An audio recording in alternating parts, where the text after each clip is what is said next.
नमस्कार, तुम्ही ऐकताय रेडिओ नगर 90.4 FM, आवाज तुमचा. आणि आज प्रकाशाची बेट या कार्यक्रमामध्ये आपण आमंत्रित केलेलं आहे जितेंद्र प्रताप रोकडे यांना. मूळचे नगरचे असलेले उत्तम बासरीवादक म्हणजेच जितेंद्र रोकडे. वडिलोपार्जित संगीताचं घराणं असलेले रोकडे गेली 12 वर्ष शास्त्रीय संगीताचा अभ्यास करत आहेत. सध्या पंडित केशव गिंडे यांच्याकडे ते बासरी वादनाचं शिक्षण घेत आहेत. अनेक एकांकिका, 2 अंकी नाटकं, शॉर्ट फिल्म्स यांना त्यांनी आतापर्यंत संगीत दिलेलं आहे. पुणे ही जरी त्यांची कर्मभूमी असली तरी आजही शनिवार रविवार नगर येथे बासरी वादनाचे क्लासेस ते घेत आहेत. आज आपण त्यांच्या ह्याच सांगीतिक प्रवासाबद्दल त्यांच्याशी बोलणार आहोत आणि अर्थातच मध्ये मध्ये त्यांच्या बासरी वादनाचा आनंद सुद्धा घेणार आहोत. नमस्कार. नमस्कार. रेडिओ नगरमध्ये आपलं स्वागत. धन्यवाद. जसं मी म्हणाले की वडिलांपासूनच तुमच्या घरात संगीत आहे, पण तुम्हाला नेमकं संगीतामध्ये रुची आहे किंवा ह्याची आपण अजून ओळख करून घ्यावी असं कधी वाटलं? माझ्या घरामध्ये जसं लोकसंगीताचा वारसा आहे. वडील रोड शो करायचे, लग्नामध्ये वाजवायचे, बँजो पार्टी आहे अगदी माझ्या घरची. बरं. तर मला लहान असल्यापासून ते घेऊन जायचे की बरोबर चल, कारण की परिस्थिती खूपच हलाखीची असल्यामुळे. मग हळूहळू मी त्यांच्यासोबत जायचो. त्यांना ते लोकांनी सगळे ते ओवळलेले जे पैसे वगैरे असायचे, ओवाळणी वगैरे देतात ते, तर ते माझ्याकडे बॅग द्यायचे. मला म्हणायचे हे तुझ्याकडे असू दे. इथपासून माझा प्रवास सुरू झाला. आणि मग काही दिवसानंतर मला असं समजलं की वडील एवढे कष्ट करतात आणि लोक एवढ्या शिव्या वगैरे देतात आणि तरी ते वाजवतात, तर किती वडील कष्ट करतात आपल्यासाठी. तर आपण काहीतरी वेगळं इन्स्ट्रुमेंट असं वाजवावं की अजून एक हिस्सा आपल्या घरामध्ये येईल लोकांना न जाता. त्यासाठी मग मी ढोल जो असतो तो प्ले केला, बँजो प्ले केला. हळू एक एक इन्स्ट्रुमेंट वाजवायला लागलो. तरी देखील मला असं वाटलं की नाही कुठेतरी कमतरता आपल्याला जाणवते या असं वादन, आणि मला ते नाही पडलं एकंदरीत सांगायचं तर मी म्हटलं की कुठल्या तरी एका सभागृहामध्ये आपण वादन करावं. तर असं मला आवड निर्माण झाली एक प्रकारे की अरे नाही, पण आता इन्स्ट्रुमेंट कुठलं शोधायचं. तर त्यासाठी काय हवंय, त्याच्या मार्गात असताना मला अजून काहीच भेटलेलं नव्हतं. असंच माझ्या घरी आत्याच्या मुलीचं लग्न होतं. आत्या मुंबईचीच, पण त्यांनी इकडे करायचं ठरवलं. तर घरामध्ये सगळं आवरावरी वगैरे सगळं चालू असताना एक फ्लूट भेटली आवरावरीमध्ये. तर मी म्हटलं ही कोणाची आहे, ही बासरी कोणाची? तर माझे काका म्हटले ही माझी आहे. मी वाजवायचो. तर काकांना म्हटलं थोडं वाजवून दाखवा ना. काकांनी वाजवलं आणि मी अक्षरशः मी त्या प्रेमातच पडलो, बासरीच्या प्रेमातच पडलो. म्हटलं हे काय वाद्य आहे, असं कसं हे वाजतंय, आणि वातावरण सगळं लग्नाचं. त्यामध्ये विचार केला की नाही, आपल्याला हे इन्स्ट्रुमेंट शिकायचंय, काही असू हे अवगत करायचंय. तर काका म्हटले अरे थांब, तुला बनवून देईल मी. पीयूसी पाईपच होता तो, पीयूसी पाईपची बासरी. काका म्हटले अरे मी बनवून दिली, एवढं लग्नाचं कार्य होऊ दे म्हणजे. तर मला वेळ लागलेला. तर मी असंच बाहेर फिरायचो, जिथे पीयूसी पाईप दिसेल चालू पाण्याचा तो ब्लेडने कापायचो आणि त्याला होल करायचो. नाही आपल्याला हे करायचंय, आपण बासरी काय बनवतच नव्हती. इतकं वेळ लागलं. ते झाल्यानंतर मग घरच्यांनी सांगितलं, खूप तक्रारी आल्यात, हा असा प्रकार करतोय, काहीतरी सांगायला. मग काका म्हटले की मी बनवून देईल तुला बासरी. म्हणजे काका म्हणजे त्यांचं नाव शिरीष रोकडे म्हणून. तर तेही ढोल वगैरे प्ले करतात. शहनाई पार्टी आहे त्यांची सुद्धा. तर ते वेळ लागल्यानंतर त्यांनी सांगितलं की हा बाबा तुला देतो करून. तर ते करून झाल्यानंतर मग मी माझं त्यांची बासरी घ्यायचो आणि तिच्यावर जीवापाड प्रेम करायला लागलो. कुठेही जाताना ती अशी कमरेला खोवलेली असायची, नाहीतर शूज त्याच्यामध्ये सॉक्स मध्ये घातलेली. तर हे का, तर घरचे म्हणायचे अरे अभ्यास कर, कंटिन्यू काय तेच अभ्यासही करायचो मी. वेळ मिळेल तिथे ते प्ले करायचो. असंच रात्रीचं रेसिडेन्शियलचं जे मैदान आहे त्या मैदानावर येऊन वाजवायचो. स्टडी करायचो, वाजवायचो. लोक मला पाहायला यायची, पण मला ते डिस्टर्ब झाल्यासारखं वाटायचं. मग अंधारामध्ये मी दिसत नव्हतो. तर ते टॉर्च घेऊन यायला लागली. म्हणून मी झाडावरती कुठेतरी जाऊन बसणं रात्रीचं, बर. तिथे प्ले करणं. तर ते टॉर्च घेऊन वरती मारायचे आणि आवाज द्यायची मोठमोठ्याने, कोण आहे काय आहे आमच्या समोर येत नाही. त्यानंतर मी आणखीन विचार केला, नाही आपण बाजूलाच ते स्मशानभूमी आहे तिथे जाऊन बसलं तर. त्या स्मशानभूमीत जाऊन बसायचो, मग तिथे कोणीच येत नव्हतं. मला शांतता आणि खूप खूप एकांत असं वाटायचं आणि तिथे मी माझा रियाज करायचो, प्रॅक्टिस करायचो. पण काय तर गाणी वगैरे वाजवायचो. असं करता करता कुठेतरी जाणवायला लागलं की अरे आपण गुरु आहे का हे शोधला तर, कारण की पुढे जातच नव्हतं. जी गाणी वाजवलेली होती तीच प्ले करायचो, पण माझं स्वतःच असं काही नव्हतं. म्हणून मी गुरुच्या मार्गाने शोध घ्यायला लागलो की गुरु भेटतील कुठे. खूप शोधलं. नंतर मी आरबी कुलकर्णी म्हणून आहेत आपल्याकडे वाद्यांचे विक्रेते, त्यांच्याकडे गेलो तर त्यांनी सांगितलं की मधुकर ओक म्हणून आहेत, तू त्यांच्याकडे जा. मी त्यांच्याकडे गेल्यानंतर त्यांचा शोध घेत भूतकरवाडीमध्ये राहायचं ते, नगरमध्येच. त्यांच्याकडे गेलो आणि त्यांनी बेसिकली मला सुरुवात केली शिकण्यासाठी. तर साधारण 2 वर्ष मी त्यांच्याकडे शिक्षण घेतलं. त्यानंतर माझं 12वीचं वर्ष होतं, तरी मी बासरी सोडलेली नव्हती. त्याचा परिणाम माझ्या 12वीवरही झाला होता, कारण मी फेल झालो. मग मी आणि स्कॉलर बॅचचा स्टुडंट असल्यामुळे आणखीन टेन्शन, काय करायचं, घरी गेलो नाही, रिझल्ट लागला. तर मग असं ठरवलं मनामध्ये की नाही, करायचं तर बासरीच करायचं. आणि तरच घरी जायचं आणि सांगायचं आता ठोकपणे की मला बासरी करायची. आणि मी स्कॉलर बॅचचा स्टुडंट असल्यामुळे सगळ्यांचं माझ्यावर लक्ष लागून की काय खूप मोठ्या अपेक्षा होत्या. मग वडिलांना सांगितलं मला करायचं, आता तुम्ही काहीतरी करा म्हणजे माझ्यासाठी, पहा तुम्ही गुरु वगैरे. वडील म्हटले ठीक आहे तुला करायचंय, पण आईचं त्याच्यामध्ये काही लक्ष नव्हतं. आई म्हटले की एकुलता एक मी घरामध्ये आणि एक ताई मला. तर आई म्हटले की पुण्याला जायचं ठरलं होतं ललित कला केंद्रामध्ये, तर कसं जाणार, म्हणजे ती म्हणले की तू एकटाच आहे, मी कसं तुला सोडू. वडील म्हणले जा, तुला करायचं तू पाऊल ठेवतोस, पण प्रगती तुझी दिसली पाहिजे यामध्ये. त्यामुळे मी पाऊल ठेवलं आणि तिकडे त्या मार्गाने वळालो, म्हणजे तिकडे गेलो.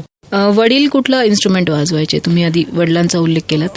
वडील माझे कच्ची ढोल जो असतो पंजाबी, तो ढोल प्ले करायचा. बर. आणि म्हणजे असं म्हणूयात की सुरुवातीला बासरीचं शिक्षण तुमच्या काकांपासून सुरू झालं असं म्हणायला काही हरकत नाही. ललित कला केंद्रामध्ये जायचं आणि बासरी वादनातच करिअर करायचं असं जेव्हा तुमचं ठरलं, तेव्हा बाकीच्या नातेवाईकांची रिॲक्शन काय होती? कारण आई वडील तर एक वेळ ठीक आहे, मुलगा काहीतरी वेगळं शिकायचा प्रयत्न करतोय तर त्याला प्रोत्साहन देतील, पण बाकीचे अनेक नातेवाईक अनेक प्रकारचे प्रश्न उपस्थित करतात. त्यांची काय रिॲक्शन होती? एकंदरीत त्यांनी म्हटलं की वडील जे करतायत तेच मुलगाही करतोय, सक्सेस होणार आहे की नाही हे माहित नाही. आणि खरं तर सांगायचं झालं बोली भाषेत तर ते म्हणायचे की अरे कलाकार शिकारी नाही तर भिकारी, लागला कार्यक्रम तर शिकार होणार, नाहीतर काय तू पुढे कसा जाणार, अजून काय काय तू एवढा हुशार आहेस, तू बाकीचं शिक्षण घ्यावं. अकाउंट हा माझा सब्जेक्ट मला फार सोपा जायचा असं म्हणा. तर त्यांना असं घरच्यांनाही वाटायचं की कुठेतरी बँकिंग मध्ये तू लागावं, बँकमध्ये असं मोठमोठ्या याच्यावर त्यांच्या खूप अपेक्षा होत्या. तर त्यांनी ते सांगितल्यानंतरही माझ्यावर काय परिणाम पडला. बरोबर. म्हणजे एक सिक्युअर लाईफ असावं, एक महिन्याला व्यवस्थित पगार घरात यावा आणि मग बासरी फार तर एखादा शौक म्हणून असावा असं साधारण सगळ्यांचं मत पडलं असं मला तरी वाटतंय तुमच्या बोलण्यावरनं. ललित कला केंद्रामध्ये जेव्हा तुम्ही गेलात तेव्हा नेमकं काय झालं? बासरी वादनाचं शास्त्रोक्त शिक्षण कसं कसं पूर्ण केलं, या सगळ्या गोष्टी आपल्याला जितेंद्र रोकडे यांच्याकडनं ऐकायच्या आहेत. कुठेही जाऊ नका, आम्ही लवकरच परत येऊ. ऐकत रहा रेडिओ नगर 90.4 FM, आवाज तुमचा.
नमस्कार, तुम्ही ऐकताय रेडिओ नगर 90.4 FM आवाज तुमचा. प्रकाशाची बेटं या कार्यक्रमामध्ये आपण आज संवाद साधतो आहोत बासरीवादक जितेंद्र रोकडे यांच्याशी. आणि नुकताच आपण त्यांनी अतिशय सुंदर असा बासरी वादनामध्ये जप वाजवलेला होता, त्याचा आनंद घेतलेला आहे. आता त्यांच्याशी आपण गप्पा पुढे सुरू ठेवणार आहोत. ललित कला केंद्रामध्ये जेव्हा तुम्ही पहिल्यांदा पाऊल ठेवलत तेव्हा काय वाटलं?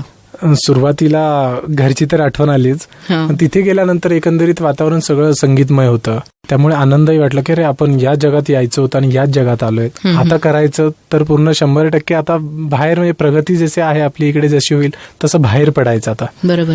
तर गेल्यानंतर मला असं जाणवलं पहिल्यांदाच की इथे तर सगळेच इन्स्ट्रुमेंट आहेत, माझ्या इथे काहीच नव्हतं.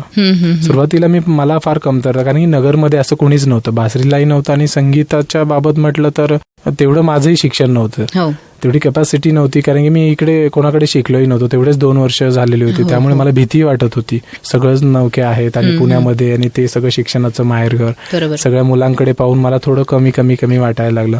नंतर त्यामध्ये बांधून गेलो.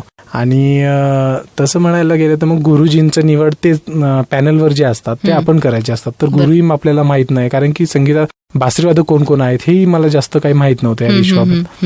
त्यामुळे मग तिथे ज्या एचओडी होत्या डॉक्टर शुभांगी भौलीकर, या मॅडमने मला खूप काही सपोर्ट केला.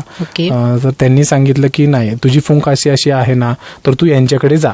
बर. तर नितीन अमीन म्हणून होते, तर मी त्यांच्याकडे गेलो. त्यांनी मला नितीन अमीन म्हणून आहेत बासरीवादकच, त्यांनी त्यांच्याकडे पाठवलं. तर त्यांच्याकडे मी गेली 2 वर्ष खूप शिक्षण केलं, म्हणजे अहोरात्र मी त्याचा खूप अभ्यास केला.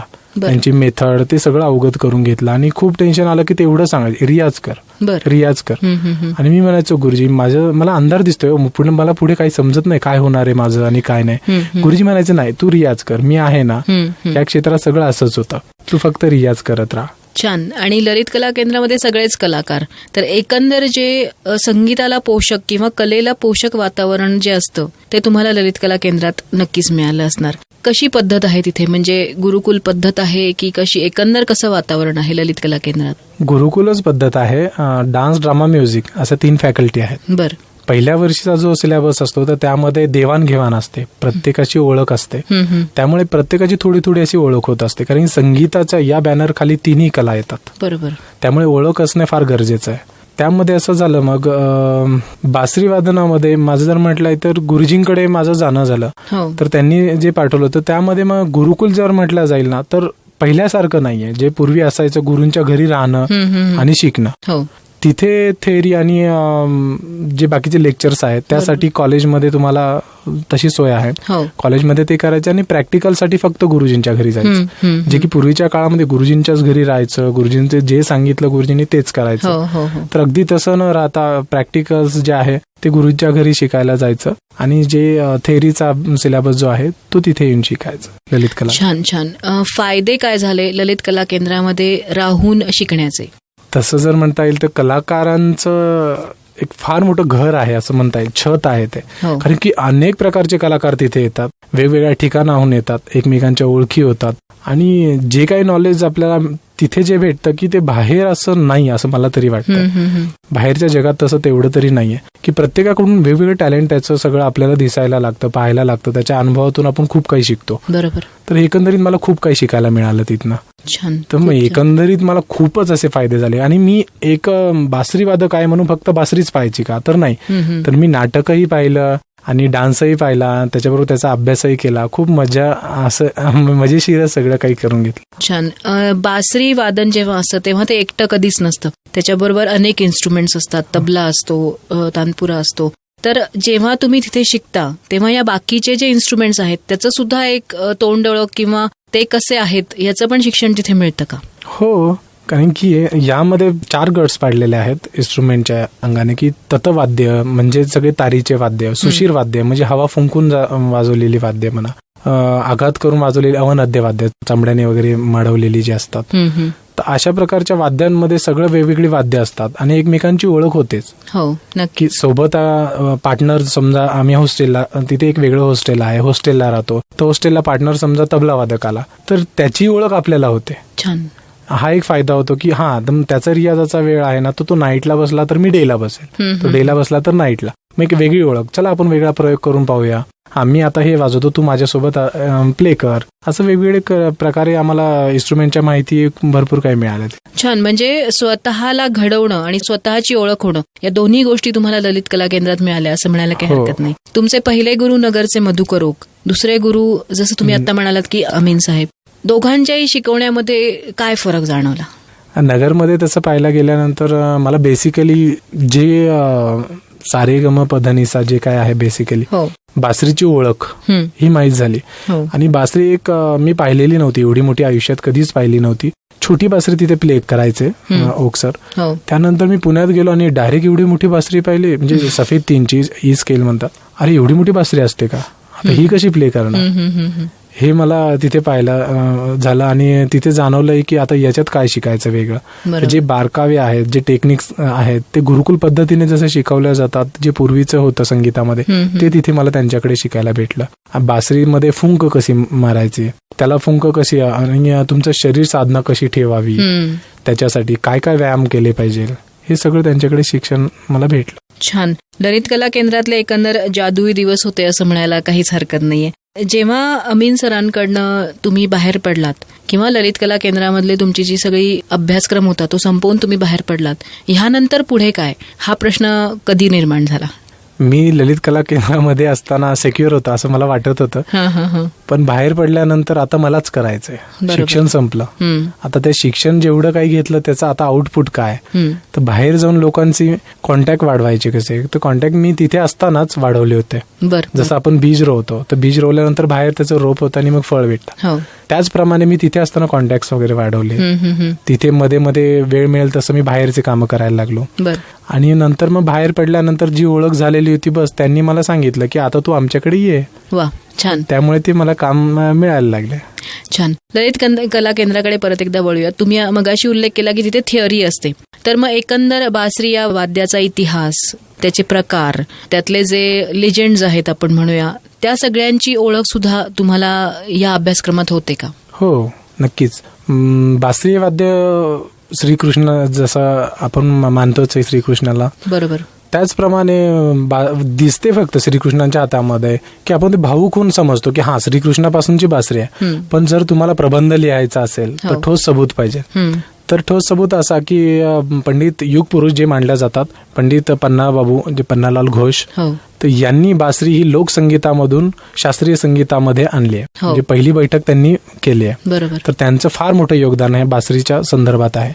त्यानंतर पंडित हरिप्रसाद चौरसिया यांनी देशाच्या कानोकोपऱ्यामध्ये पोहोचवली, देशाच्याच नव्हे तर पूर्ण जगाच्याच कानोकोपऱ्यात पोहोचवली. ही एक वेगळी ओळख त्यांनी निर्माण केली बासरीमध्ये. हो, छान. तर ह्या सगळ्यांचे थोडीशी लाईफ हिस्ट्री म्हणूया आपण, किंवा त्यांनी कसं कसं हे शिकलं, या सगळ्या गोष्टी तुम्हाला थिअरीमध्ये आणि अभ्यासक्रमामध्ये तिथे शिकायला मिळतात. त्यामुळे नुसतीच बासरी वादन नाही तर संपूर्ण बासरीची ओळख या तुमच्या ललित कला केंद्राच्या अभ्यासक्रमात तुम्हाला मिळाली असं म्हणायला काहीच हरकत नाहीये. मगाशी आपण उल्लेख केला की बासरीचे अनेक प्रकार असतात, तर ते कोणते हे सुद्धा आमच्या श्रोत्यांना नक्कीच ऐकायला आवडेल. बासरीचे प्रकारमध्ये हाडाची बासरी असते, मातीची बासरी असते, पीयूसी पाईप असतो त्याची बासरी असते, स्टील असतं, काचेची बासरी असते आणि बांबूची बासरी असते. असे अनेक प्रकार अनेक राज्यांमध्ये, देशांमध्ये जसं त्यांचे ट्रॅडिशनल जे म्हणता येईल तसं ते प्ले केलं जातं. तर आपल्याकडे बांबूची वापरल्या जाते आणि बांबू पिकतो आसाममध्ये, जिकडे त्याची शेती होते, आसाम, केरळ या क्षेत्रामध्ये बांबूची बासरी पीक. त्यामुळे बांबू तिकडे झाल्यानंतर मग त्याच्यावर बरेच काही प्रक्रिया केली जाते, त्यानंतर मग कुठे बासरी तयार होते. वा, खूप छान. जसं बासरीचे विविध प्रकार आहेत तसे बासरी वादनाचे काही विविध प्रकार आहेत का? वादनाचे असे म्हणता येणार नाही, पण आपल्या भारतीय संगीतामध्ये 2 प्रकार आहेत. एक तर कर्नाटकी स्टाईलने वाजवले जातात, किंवा कर्नाटकी संगीत हे वेगळंच आहे आपल्याकडे, आणि उत्तर भारतीय हे वेगळं आहे. हे 2 प्रकार आहेत. तर यांच्या स्वरांमध्ये थोडेसे फरक आहेत, जे की तिकडे वेगळ्या पद्धतीने केले जाते. कर्नाटकी ज्यांना संगीताचा अभ्यास करतात त्यांना हे समजेलच, आणि उत्तर हिंदुस्थानामध्ये हे वेगळं. तर आपण उत्तर हिंदुस्थानामध्ये मोडतो, त्यामुळे उत्तर हिंदुस्थानाची पद्धत आपल्याकडे वापरली जाते. बरं, म्हणजे तुम्ही जी बासरी शिकला आहात ती उत्तर हिंदुस्थानी या पद्धतीप्रमाणे शिकलेले आहात. हो. मधुकर ओक झालेत, अमीन झालेत. तुम्हाला ललित कला केंद्रामधनं बाहेर पडल्यावर असं वाटलं का की आता आपलं बासरी वादनाचं शिक्षण पूर्ण झालंय? नाही, असं कधीच नाही आणि होणारही नाही. किती मोठा गुरु असला तरी तो म्हणतो की नाही, मी अजून शिष्यच आहे. बरोबर. संगीतामध्ये काही कराल, कारण की क्रिएटिव्हिटी आहे आणि ते अमूर्त आहे. आत्ता वाजलं तर लगेच 2 मिनिटाने वाजेल का, हा प्रश्न आहे. तसंच वाजेल का, वस्तुनिष्ठ नाहीये. जे की शिल्प वगैरे असतं की तेच दिसणार आहे, तुम्ही काळो ना काळ कधीही जा तिथे. तसं संगीताचं नाहीये. ते बदलत असतं वेळेनुसार, काळानुसार. त्याला जे म्हणतात की जो टोन त्याच्यातनं येतो, बासरीतनं समजा आत्ता आला माझा, असं एवढं छान वाजलं आणि नंतर का नाही वाजलं, बरोबर, ते धरून ठेवता येत नाही. छान. तो एक वेगळा अनुभव आहे असं म्हणायला काही हरकत नाहीये. मग अमीन सरांनंतर परत एक नवीन गुरु आपल्याला हवा किंवा ह्यामध्ये आपल्याला अजून खूप पुढे जायचंय असं तुम्हाला जेव्हा वाटलं, तेव्हा मग गुरुचा शोध कसा सुरू झाला? अमीन सरांचे गुरु हे पंडित केशव गिंडे. बर. तर अमीन सरांकडनं मी फुंकेचं खूप काही मार्गदर्शन त्यांचं जे लाभलं मला, ते मी विसरू शकणार नाही. जसं मला बासरीचा जो आत्मा म्हटला जाईल, फुंक हा जो आत्मा समजतो मी, तर हे त्यांच्याकडनं खूप काही मला भेटलं. त्यानंतर मग बासरीचं जे शरीर म्हणता येईल, जी बासरी जी गिनीज बुकामध्ये आणि लिम्का बुकामध्ये नोंद झाली, असे पंडित केशव गिंडे, जी केशव वेणू त्यांनी तयार केली. 3.5 ते 4 सप्तक वाजते. तर अशांकडे मी जाऊन शिकायला लागलो. तर त्यांच्याकडे गेल्यानंतर असं समजलं की अरे, सरांचं हे बासरीचं हे जे शरीर आहे हे आता माझ्या हातामध्ये एवढं सुंदर पद्धतीने आले. 4.5 सप्तक 3.5 सप्तक जे वाजतं आणि मला आत्मा तिकडनं भेटलाय. तर मी काय करायला पाहिजे? हरिजींनी तर 6 होलमध्ये अख्खं जग डोक्यावर घेतलंय आणि एवढे होल्स आहेत या फ्ल्यूटला, तर मी काय करायला पाहिजे? बरोबर, खूप छान. केशव गिंडे यांच्याकडचं शिक्षण जितेंद्र रोकडे यांचं सुरू झालं, कसं सुरू झालं, तिथे त्यांना नेमकं काय गवसलं, त्यानंतरचा त्यांचा प्रवास कसा झाला, या सगळ्या गोष्टी ऐकण्याची मला तरी खूप उत्सुकता आहे. तुम्हालाही नक्की असेल. त्यासाठी ऐकत रहा रेडिओ नगर 90.4 FM, आवाज तुमचा. आणि परत यायच्या आधी एक अतिशय सुंदर बासरीची धून आम्ही तुमच्यासाठी नक्कीच पेश करत आहोत.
नमस्कार, तुम्ही ऐकताय रेडिओ नगर 90.4 FM, आवाज तुमचा. प्रकाशाची बेट या कार्यक्रमामध्ये अतिशय सुंदर असं सांगीतिक वातावरण तयार झालंय आणि बासरी वादनाचा प्रवास आपण जाणून घेत आहोत जितेंद्र रोकडे यांच्याकडून. केशव येंडे सरांकडे काय काय अनुभव आला? जसं तुम्ही म्हणालात मगाशी की अमीन सरांकडे तुम्हाला आत्मा गवसला, यांच्याकडे गेल्यावर पहिल्यांदा बासरी बघूनच तुम्हाला खूप आश्चर्य वाटलं. नेमका कसा प्रवास झाला इथून पुढचा? गुरुजींकडे गेल्यानंतर असं वाटलं नाही की गुरुजी, प्रत्येक अगोदर मनामध्ये भीतीच होती की अरे एवढ्या मोठ्या माणसांकडे जायचंय आणि कसं काय होईल आता. मनामध्ये एक खूप मोठा प्रश्नही होता, भीती होती. तिथे गेल्यानंतर त्यांचा जो ऑरा होता तर त्याने एवढं खेचलं आणि त्यांना पहिला नमस्कार केला आणि ते असं वाटलं नाही, त्यांनी मला आपलंसं केलं. पहिले मिठी मारली, जवळ घेतलं, काय आहेस, कसा, कितपत शिकलास तू, कुठे राहतोयस, ही सगळी इन्फॉर्मेशन त्यांनी घेतल्यानंतर त्यांनी डायरेक्ट सुरुवात केली की दाखव काय येतं वाजवलं. बर. आणि डायरेक्ट वाजवायला लागलं. ओके ठीक आहे. आणि डायरेक्ट पुढचं शिक्षण. असं नाही की तुला हे येत नाही, ते नाही येते. पॉझिटिव्हनेस ओळखला की याच्यामध्ये काय आहे, काय चांगलं आहे, कुठले चांगले गुण आहेत ते पाहून त्यांनी सुरुवात केली. त्याला कशा मार्गाने ट्रीट करायला हवं हे त्यांच्याकडनं मला जाणवलं आणि त्यांच्या मार्गामुळे आज मी खूप काही करू शकतोय आणि करणारही. नक्कीच, खूप छान. आणि अजूनही तुमचं त्यांच्याकडे शिक्षण सुरू आहे. हो. एका बाजूला ललित कला केंद्रातलं शिक्षण संपलं, नवीन गुरु मिळाले आणि दुसरीकडे तुम्ही तुमचे कामही मिळवायला सुरुवात केली. पहिलं काम असं ऑफिशियली ज्याला आपण प्रोफेशनल काम म्हणू ते कुठलं मिळालं? ऑफिशियली म्हणता येईल तर मी इथे रेसिडेन्शियलच्या मैदानावर ज्यावेळेस पुण्यावरनं येतो तर मला असं वाटलं की नाही, मी जिथे शिकलो ना तिथे जायचं आणि हजेरी लावायची असं माझं मनामध्ये असतं. त्यामुळे सगळे झोपलेले ज्यावेळेस असतात रात्री 12-1 वाजता त्यावेळेस मी रेसिडेन्शियलच्या मैदानावर येऊन प्ले करतो. आणि तिथे वाजवत असताना एकदा मास कम्युनिकेशन डिपार्टमेंट आहे तिथे, त्यांचं काही काम चालू होतं शॉर्ट फिल्मचे वगैरे. तर त्यांनी मला येऊन भेटले आणि मला सांगितलं की सर आमचा एक प्रोजेक्ट आहे तर तुम्ही करताल का? मी म्हटलं तुम्ही सांगा. तर ते म्हटले तुमच्या जीवनावर आम्हाला शॉर्ट फिल्म करायची. छान. तुम्ही कसे उठता, कसे काय काय, कधीपासून रियाज चालू होतो, कसे कसे करता हे सांगा. मी ते सांगितल्यानंतर त्यांनी केली माझ्यावरती शॉर्ट फिल्म्स वगैरे. त्यांना इतकी आवडली, त्यांना मार्क्सही चांगले भेटले. त्यांचं ते प्रोजेक्ट असतं, मार्क्स चांगले भेटले. त्यानंतर त्यांनी मला त्यांचे प्रत्येक स्टुडंट, ज्युनियर, सिनियर जसे जसे येत राहिले त्यांनी मला प्रत्येक वर्षी 1-2 अशा फिल्म्स मला सांगितले की तुम्हीच म्युझिक करायचे आणि आतापर्यंत केल्या. त्याला आंतरराष्ट्रीय पातळीवरचेही पुरस्कार आहेत. आणि आता त्यातले डायरेक्टर आता फिल्म्स करतायत, मोठमोठे चित्रपट करतायत. वा वा, खूप छान. म्हणजे तुमचं संगीत दिग्दर्शनामध्ये तुम्ही पदार्पण नगरपासून केलं असं म्हणायला काही हरकत नाही. हे तर झालं शॉर्ट फिल्म्सच्या बाबतीत. पण मग तुम्ही त्यानंतर अनेक एकांकिका, लघुपट, नाटक यांना सुद्धा संगीत दिलं. तो प्रवास कसा होता? मी ललित कला केंद्रामध्ये गेलो असताना मी नवीनच होतो, त्यामुळे मला तिथे भीती वाटायची आणि मी दादा जे सिनियर लोक होते तर माझी बासरी ऐकायचे आणि मी गाणी वगैरे प्ले करायचो. शास्त्राचं एवढं माहित नव्हतं. तर माझ्या सिनियर एक जण होता, तर तो एका संहिता असायच्या तिथे, जसं तो अभ्यासाचाच एक भाग आहे ललित कला केंद्राच्या. तर संहिता असल्यानंतर तर एक दादा होता म्युझिकवाला, तर त्याने सांगितलं की तू फ्लूट प्ले करशील का, एक नाटक आहे. मी म्हटलं हो करील ना. मी त्याच्याकडे गेलो आणि त्याने कंपोज करायच्या आत त्याने मला सीन दाखवला आणि मी माझ्या पद्धतीने वाजवलं. तर त्याने म्हटलं नाही, कंपोज करायचं काय हरकत नाही, हेच वाजवायचंय. तर आणि ते वाजवल्यानंतर ते इतकं फेमस झालं. मृत्यू नावाची एकांकिका होती. इतकं फेमस झालं की त्यानंतर बरेच लोक येऊन भेटले. अहो ते फ्लूट वाला कुठे आहे म्हणे, त्याने एवढं सकाळचं वातावरण असं निर्मिती केली, तर आम्हाला तो पाहिजे. आणि इथपासून माझा प्रवास सुरू झाला. वा, म्हणजे ललित कला केंद्रापासूनच नाटकांच्या संगीताला सुरुवात झाली. अल्बम्स केलेले आहेत तुम्ही, तो अनुभव कसा होता? ऍक्च्युली माझं नाटकाचं एका ठिकाणी काम चालू होतं आणि मला सांगितलं की आताच आज नाईटला एक अल्बम आहे तर करशील का म्हणून. तर मी कुठल्याच कामाला नाही असं म्हणत नाही, तिथे जाऊन पाहतो सगळं. आणि मी म्हटलं ठीक आहे, मी येईल तिथे, पाहिल, जर मला करावा असा वाटला तर करील, नाहीतर नाही. तिथे गेल्यानंतर नाईटला आम्ही गेल्यानंतर बसलो, पाहिलं, त्यांचं सांगितलं त्यांनी असं असं कन्सेप्ट आहे आमची, तर तुम्ही करताल का? मी म्हटलं ठीक आहे, मला आवडलं आणि मी करेल. इन्स्ट्रुमेंट मी बरेच इन्स्ट्रुमेंट प्ले करतो, बऱ्यापैकी, मास्टर असं नाही पण बऱ्यापैकी प्ले करतो. तर मी त्यांना तिथल्या तिथे इन्स्ट्रुमेंट सांगितले की असे इन्स्ट्रुमेंट असतील तर तुम्ही आणा. तर त्यांनी आणले, स्टुडिओत होते काही, तिथे प्ले केल्यानंतर त्यांनी प्ले केलं आणि म्हटलं अहो हेच तर हवंय आम्हाला, बरं, असंच हवंय. तर म्हणे ठीक आहे आपण लगेच रेकॉर्डिंग करूया. रेकॉर्डिंग केली आणि झालं आणि म्हणले की डन, हेच पाहिजे आम्हाला, वा. आणि झालं. मग तिथपासून अल्बम्स पण सुरू झाले. आतापर्यंत किती अल्बम्स ना असं काम केलंय तुम्ही अल्बम्स? मी अल्बम्सकडे जास्त नाही, 3 ते 4 अल्बम्स झाले. म्हणजे मी जास्त नाही तिकडे वाळू, कारण की मला वेळ नव्हता. ललित कला केंद्रामध्ये असताना मला गुरुजी हे माझी बासरी पाहायची की डायरेक्शन्सचं पाहायचं नाटकाच्या वगैरे, तर या वेळेमध्ये मला ते जास्त नाही करत. छान. जेव्हा आपण संगीताबद्दल, संगीत दिग्दर्शनाबद्दल बोलतो तर बऱ्याच वेळा बासरी वादक हा व्यक्ती सहसा लोकांसमोर येत नाही, किंवा ह्यातली बासरी कोणी वाजवलीये अशी कितीही उत्सुकता असली तरी ती व्यक्ती कोण आहे हे कळायला खूप उशीर लागतो. या बाबतीत तुम्हाला काय म्हणायचंय? ज्याला जसं आपण म्हणतो ना की एखाद्याला बासरी प्ले झाली आणि तो त्याचा वेडाच असेल, तर ते जाणूनच घ्यायचा प्रयत्न करतो, धडपड करतो. अगदी नेटवर आता तर गुगलवरही झालेलं आहे की कोणी प्ले करीन, कोणाचा म्युझिशियनचा फ्लुटिस्ट आहे तो, बरोबर, हे जाणून घ्यायला तो विचारपूर्वक खूप विचार करतो, अभ्यास करतो, सर्च करतो आणि तिथपर्यंत जाऊन पोहोचतो. नक्कीच. ऍक्च्युली हे कलाकार जे संगीताचे म्युझिशियन आहे, बॅकग्राऊंड प्ले करतात किंवा पार्श्वसंगीत जे असतात गाणारी लोक, तर त्यांच्यामध्ये हे दिसून येतं की ते कधीच पडद्यासमोर येत नाही, ते मागचेच कलाकार बॅक स्टेजचे. त्यामुळे त्यांना समजतच नाही की कोणी प्ले केली म्हणून. हे त्याचं आहे मेन तत्व की समजतच नाही. त्यामुळे तो ज्याला ते कान आहे तयार तर तो फुंकेवरनं समजतो कोणाची फुंका आहे, अभ्यासक जर असेल तर. बरोबर. त्यांनी अभ्यास केला असेल एखाद्या फ्लुटिस्टवर, ही यांची फुंका आहे, यांचं वादन अशा अशा पद्धतीने जातं, नाही हेच असतील, पण फिक्स असं सांगता येत नाही. बरोबर. जोपर्यंत तो कन्फर्म करत नाहीत. नक्कीच. तुमचे जे गुरु आहेत आत्ताचे केशव गिंडे सर, त्यांचे एक खूप पॉप्युलर शिष्य आहेत आणि ते म्हणजे अमर ओक. तर अमर ओक यांच्यासोबत कधी फ्लूट वाजवायचा प्रसंग आलाय का? आता दादाच म्हणतो मी. अमरदादा मला खूप सिनियर आहेत. अमरदादा ज्यावेळेस गुरुजींच्या घरी काही प्रोग्राम्स वगैरे असतील किंवा फ्लुटिस्ट मेकर जे येतात फ्लूट विकण्यासाठी, त्यावेळेस अमरदादा ज्यावेळेस येतो त्यावेळेस जे काही होईल तिथे प्रोग्राम मध्ये आणि गुरुजी आम्हाला शिकवत असतील तर त्यावेळेस जे प्ले होईल ते प्ले, तेवढाच संबंध आलेला, जास्त नाही. कारण की अमरदादा आता खूप प्रोग्राम मध्ये बिझी वगैरे असतात, त्यामुळे वेळ नाही. टीव्ही हे खूप उत्तम चॅनल आता आलेलं आहे, ज्याच्यामुळे अनेक कलाकारांना एक स्वतःची कला सादर करायचं एक चांगला प्लॅटफॉर्म याद्वारे मिळतो आहे. तुम्हाला कधी इच्छा आहे का की ह्या क्षेत्रामध्ये किंवा या प्लॅटफॉर्मवर परफॉर्म करायची? नक्कीच आवडेल मला, पण माझी तयारी तेवढी असेल तर. तयारी माझी आहे, पण मला असं वाटतं की नाही, अजून खूप तयारी करावी.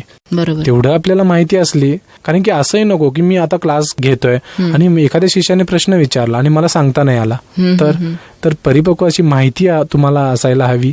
तर याच पद्धतीने टीव्ही चॅनलचा जर विचार करता येईल तर तिथे किती हवंय, कितपत हवंय.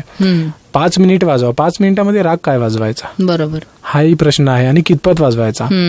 त्यामुळे तो विचार करता मग काय प्रेझेंट करायचंय ह्या सगळ्या विचाराने, ठीक आहे 5 मिनिटांमध्ये बसत असेल, त्यांची रिक्वायरमेंट काय आहे, तर वाजवायला काय हरकत नाही. छान. म्हणजे तेही तुम्हाला एक्सप्लोर करायला नक्कीच आवडेल. नक्कीच. फक्त शास्त्रीय संगीतामध्येच तुम्हाला वाजवायला आवडतं का लाईट म्युझिकही तेवढंच आवडतं? लाईट म्युझिकही आवडतं आणि शास्त्रीय संगीतही आवडतं. दोन्ही आवडतं. म्हणजे दोन्ही गोष्टी तुम्हाला कुठेही परफॉर्म करायच्या झाल्या तर तुम्ही त्या तितक्याच तन्मयतेने परफॉर्म नक्कीच करा.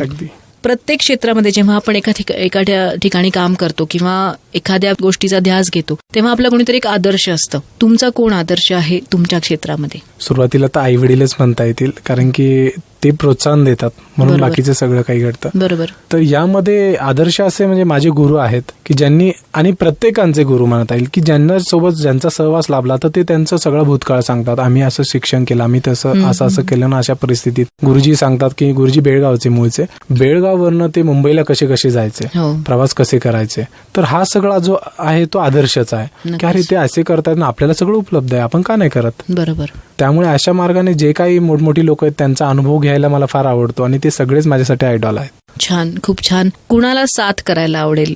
साथ असं जे कोणी सहवासात येतील, म्हणजे माझ्या कुवतीप्रमाणे म्हणता येतील की माझं वादन जसं आहे, जसं जेवढा चान्स ज्यांच्यासोबत मिळेल त्यांच्यासोबत प्ले करायला मला जरूर आवडेल. नक्कीच. आणि जसे हरिप्रसाद चौरसिया ते तर खूप मोठं नाव आहे या क्षेत्रातलं, त्यांचे जे असे सोलो कॉन्सर्ट्स होतात किंवा जुगलबंदी होतात, असं आपल्याला कुठे करायला मिळेल असं काही स्वप्न आहे का तुमचं? हो, खूपदा वाटतं असं की आपल्या बासरीमध्ये गुरुजींनी जे काही कार्य केलंय तर ते पुढे नेऊन पोहोचवायचं, लोकांसमोर आणायचं. कारण की काही लोक टीका करतात त्यावरती, पण ते प्ले केलंच नाही स्वतःहून वाद्य, तर ते लोकांसमोर कसं येणार? बरोबर. तर गुरुजींनी आयुष्य त्यामध्ये सगळं काही त्यांचं आयुष्याचंच योगदान समजावं लागेल. त्यानंतर त्यांनी बासरीविषयी सर्व काही, हे पुस्तकही त्यांचं प्रकाशित झालेलं आहे. हो.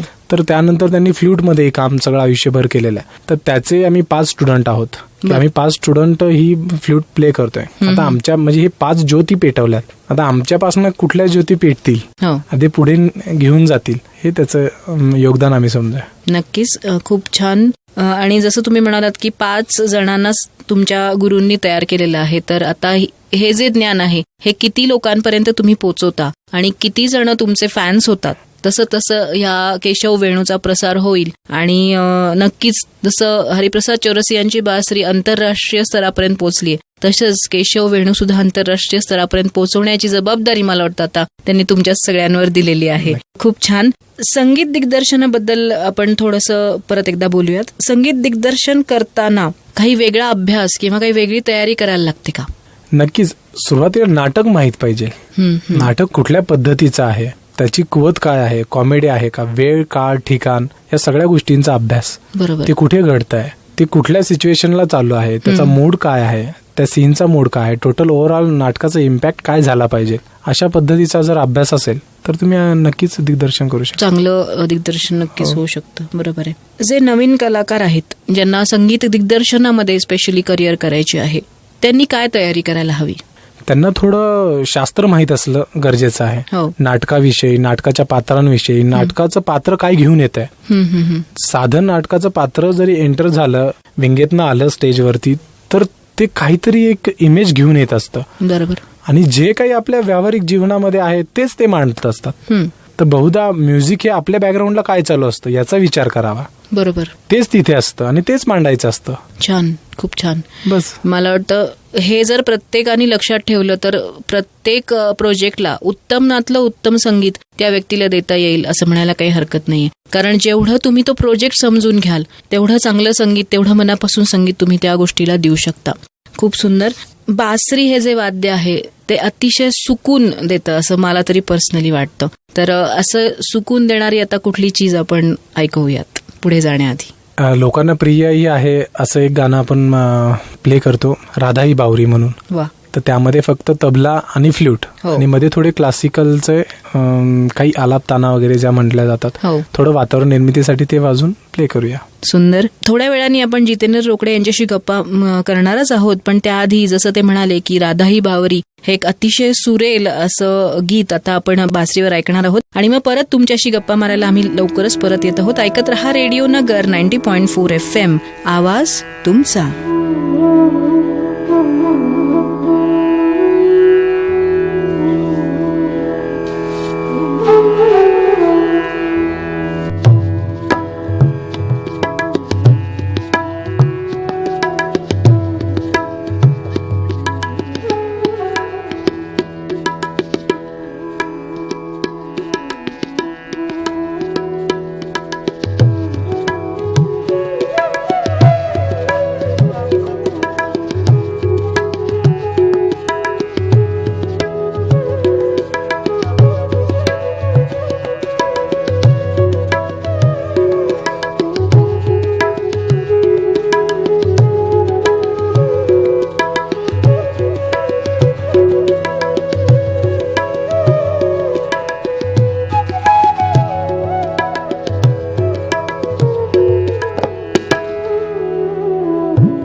नमस्कार, तुम्ही ऐकताय रेडिओ नगर 90.4 FM आवाज तुमचा. अतिशय सुरेल असं एक गीत बासरी वादनावर तुम्ही आता ऐकलेलं आहे. अर्थात वाजवलं होतं रोकडे सरांनी. मी रोकडे सर ह्याच्यासाठी म्हणते कारण रोकडे सर एक उत्तम संगीत शिक्षक आहेत आणि क्लासेस घेतात ते नगरमध्ये, तर त्याबद्दल आपल्याला नक्कीच ऐकायला आवडेल. तुम्ही आजही नगरमध्ये येऊन बासरी वादनाचे क्लासेस घेताय, त्याच्याबद्दल थोडंसं सांगा की असं का वाटलं तुम्हाला की क्लासेस पण इथे येऊन घ्यायला हवेत. सुरुवातीला मी माझ्याविषयी सांगतो की मला इथे कोणी गुरु असं लाभलं नाही जे हवं होतं ज्या याने की मधुकरोग जे होते त्यावेळेसच ते खूप थकलेले असे होते ना, आता तर खूपच थकलेले आहे. त्यामुळे मग मला वाटलं की अरे नाही, आपण जर सुरू केलं तर इथे, कारण की नगर जिल्हा एवढा मोठा आहे आणि बासरी वादक नाहीये, तसे आहेत पण शास्त्र नाही शिकलेले, स्वतःपुरतं एक हौशी म्हणून वाजवतात. तर आपण हे शास्त्र सुद्धा जर सुरू केलं इथे तर बरं होईल आणि पुढे जाऊन फायदा होईल. जे की मला मिळालं नाही ते यांना मिळू देत. बरोबर. जे सहजासहजी मला मिळालं नाही, खूप काही कष्ट घ्यावे लागले, ते इझिली आपण जे गुरुकुलमध्ये शिकलो तेच गुरुकुल सारखं इथे शिक्षण चालू करूया. छान. आणि मग किती वर्षापासून तुम्ही इथे क्लासेस घेताय? गेली 3 वर्ष झाली मी इथे क्लासेस चालू. बरं. आणि रिस्पॉन्स कसा मिळाला मग? खूपच सुंदर आहे. छान. आणि आठवड्यातनं किती वेळा इथे तुम्ही येऊन तुम्ही हे क्लासेस घेता? आठवड्यातनं 4 वेळा मी इथे येतो आणि जशी मला सुट्टी असेल तसं मी येतो आणि मी स्वतःहून मेसेज करतो विद्यार्थ्यांना की मी आलोय म्हणून. तुम्हाला यायचं असेल तर तुम्ही येऊ शकता, फोन करा, तुमचे काम असतील बरोबर तर ते सगळं काही पाहून तुम्ही येऊ शकता. छान. म्हणजे गेली 3 वर्ष सातत्याने तुम्ही अनेक बासरी वादक नगरमध्ये तयार करण्याचा प्रयत्न नक्कीच करता आहात. हे क्लासेस कुठे आहेत? क्लासेस रासने नगरमध्ये मयुरेश अपार्टमेंट आहे, त्याच्या बाजूने जी लेन जाते तर अनंत द्रविड म्हणून आहेत, जे की नगरचे लोकसंगीतामध्ये जे त्यांचं खूप मोठं नाव आहे, योगदानही आहे डान्सर बाबत, तर त्यांच्या वरच्याच रूमला तिथे चालू असते. वा. म्हणजे जर कुणाला हाऊस म्हणून म्हणा किंवा एक अभ्यास म्हणून जर बासरी शिकायची असेल तर नक्कीच नगरमध्ये अवेलेबल आहे आणि तुमच्याशी कॉन्टॅक्ट करून ते ह्याचा आनंद नक्कीच घेऊ शकतात. हे तर झालं क्लासेस विषयी. एक अजून प्रश्न माझ्या मनात आला की तुम्ही आतापर्यंत अनेक गुरूंकडे शिकलात, तुम्ही स्वतःही आता शिकवता आहात, म्हणजे शिक्षकाच्या भूमिकेत तुम्ही सुद्धा आहात. उत्तम संगीत शिक्षक तुम्ही कोणाला म्हणाल? जो की काही हातचा न राखता शिकवतो. बरं. आणि मुलाला म्हणजे जो कोणी असेल विद्यार्थी त्याला स्वतःचा मुलगा म्हणून शिकवतो. हव्या त्यावेळेस मारणं, हव्या त्यावेळेस रागवणं, खाऊन पिऊन ये नाश्ता कर परत शिक. म्हणजे आमच्या गुरूंनी तेच केलं. आम्हाला काही वेळेला रागवायचे, खूप रागवायचे. आम्हाला म्हणायचे की हे कसं झालं नाही, आणि अगदी आम्ही रडायची वेळ आली की मी म्हणायचे ठीक आहे नाश्ता केला का? नाही गुरुजी. मग ये नाश्ता कर, चला आता परत सुरुवात. तर असं म्हणता येईल की हे सगळं काही स्वतःच्या मुलासारखं जर शिकवलं तर बरं होईल. छान. आणि जसं तुम्ही आधी म्हणालात की हातचं काहीही न राखता जो सगळं आपल्या शिष्याला देतो तो खरा चांगला गुरु. आणि तुम्हाला आतापर्यंत तसेच सगळे गुरु भेटले तसं म्हणायला काहीच हरकत नाहीये. खूप छान. जसं तुम्ही ललित कला केंद्रामध्ये ऍडमिशन घेतली तसे नवीन प्रोजेक्ट तुमच्या हातात आले आणि तुम्ही ते यशस्वीपणे पार केलेले आहेत. आता येत्या काही वर्षात कुठले नवीन प्रोजेक्ट्स आम्हाला ऐकायला मिळणार आहेत? आता तर चित्रपटच आहेत. वा. छान. चित्रपट आहेत, त्यावरती काम चालू आहे. छान. कारण की बरेच जसं माझा ग्रुप बाहेर पडला, जसं ललित कला केंद्रामधनं डान्सवाली होती, ड्रामावाली होती, त्यांनीच ठरवलं की आता आपल्याकडे सगळंच काय आहे, म्युझिशियन आहे, प्रोड्युसर काही मित्र झालेले आहेत, तर आपण आपलं चालू करूया चित्रपटाचं जे काही आहे ते. तर आता त्यांचं तेच चालू आहे की चित्रपट आपण करूया. म्हटलं ठीक आहे, म्युझिकला तर मी आहे, मला कधीही बोलवा, मी तुमच्या सेवेत हजर आहे. छान. म्हणजे येत्या काही वर्षात संगीत दिग्दर्शक जितेंद्र रोकडे असं एक फुल लेंथ चित्रपट सुद्धा आम्हाला बघायला मिळणार आहे असं म्हणायला काही हरकत नाही.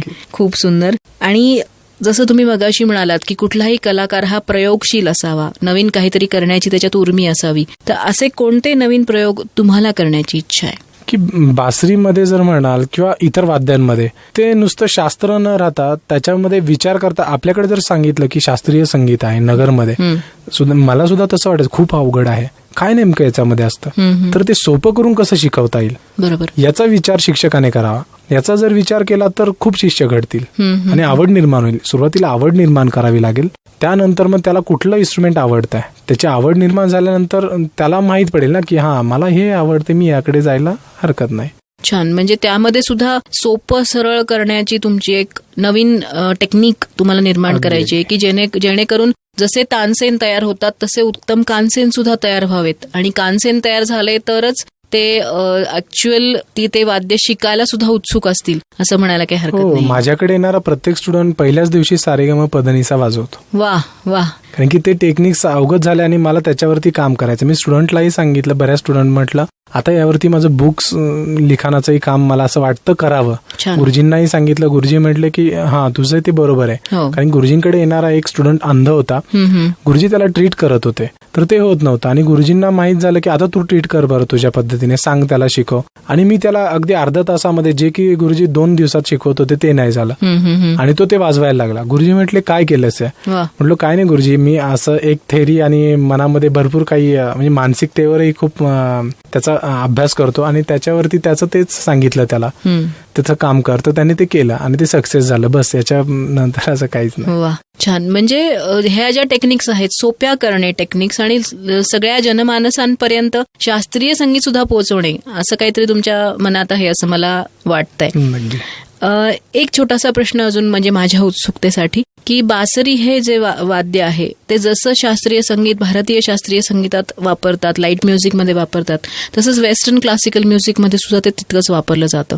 त्यांची पद्धत वेगळी आहे का? हो, त्यांची पद्धत अगदीच वेगळी आहे. आपल्याकडे मेलेडीज असते, त्यांच्याकडे हार्मोनी पद्धतीने वाजवलं जातं. बरं. जसं त्यांचं गायन तिकडचं वेगळं पडतं तसंच आपलंही आहे. छान. आणि जे मगाशी तुम्ही विविध प्रकारच्या बासरींचा उल्लेख केला, तर तिकडे फक्त मेटलच्या बासरी जास्त वापरतात का सगळ्या प्रकारच्या वापरतात? मेटलच्या जास्त वापरतात, पण आताही त्यांनी बांबू हा पसंत करतायत. ते बांबू हा प्रकारही काही लोक वाजवायला लागली. आणि आता गुरुजींचंही असंही चालू आहे की आपल्याकडे गुरुजींचं आता एक काम चालू आहे बासरीवरती, की बासरीला कीज बसून वाजवणे. आता ते सक्सेसही होत आलंय. वेस्टर्न फ्लूट बासरीला तयार करणे. तर मुखरंध्र जिथनं आपण फुंकतो तो भाग बांबूचा आणि बाकीचा कीज ज्याचं काम करायचंय त्याचा पीयूसीचा भाग वापरलाय खाली. तर ते कीज बसून पूर्ण बासरी हातात यावी, 4.5 सप्तक जे वाजवायचे आपल्याला, तर ते वेस्टर्न आणि इंडियन याचं मिक्सचरचं काम चालू आहे. बरोबर. म्हणजे जसं आपण गायन क्षेत्रामध्ये रूपकुमार राठोड वगैरेंचं जर गायन ऐकलं तर ते जसं एक फ्युजन असतं, तर त्याच प्रकारचं फ्युजन आता आपल्याला बासरी वादनामध्ये पण लवकरच ऐकायला मिळेल आणि महाराष्ट्रात ऐकायला मिळेल. ही खूप छान गोष्ट मला तरी वाटते. खूप छान. इतक्या छान गप्पा आतापर्यंत आपण केल्या आहेत. बासरी वादन म्हणजे काय हे तरी निदान आजच्या आपल्या श्रोत्यांना कळलं तर मला वाटतं आपली आज जी मुलाखत आहे त्यांनी उत्सुकता तरी अनेक लोकांची बासरी या वाद्याबद्दल नक्कीच वाढेल असं मला वाटतं. या क्षेत्रामध्ये यायला अनेक लोक आता उत्सुक आहेत. जसं तुम्ही म्हणाला तुम्हाला खूप छान रिस्पॉन्स आहे तुमच्या क्लासेसना. काय संदेश द्याल अशा मुलांना ज्यांना या क्षेत्रामध्ये यायची इच्छा आहे? त्यांनी अगदी सांगायचं म्हटलं तर सुरुवातीला स्वतः जरी वाजवत असाल, बेसिकली येऊ आवड आहे तर गुरु शोधा आणि त्या गुरुला विचारा. गुरु जे सांगाल ते करा, गुरुला फॉलो करा. गुरूंना अगदी तुम्ही म्हणजे त्यांची जी सेवा असेल, सेवा करणे म्हणजे पूर्वी फार होतं तसं एवढंही नाही. ते सांगतील ते फॉलो करा. शरण जा अगदी गुरुला. नक्कीच. तर ते तुम्हाला साध्य होईल. नक्कीच. आणि एकदा तुमचं शिक्षण उत्तम झालं की मला वाटतं मग तुम्हाला 100 वाटा आपोआपच उघडतात आणि ह्या 100 वाटांचा तुम्ही कसा फायदा घेता एवढाच फक्त प्रश्न मग राहतो. खूप छान.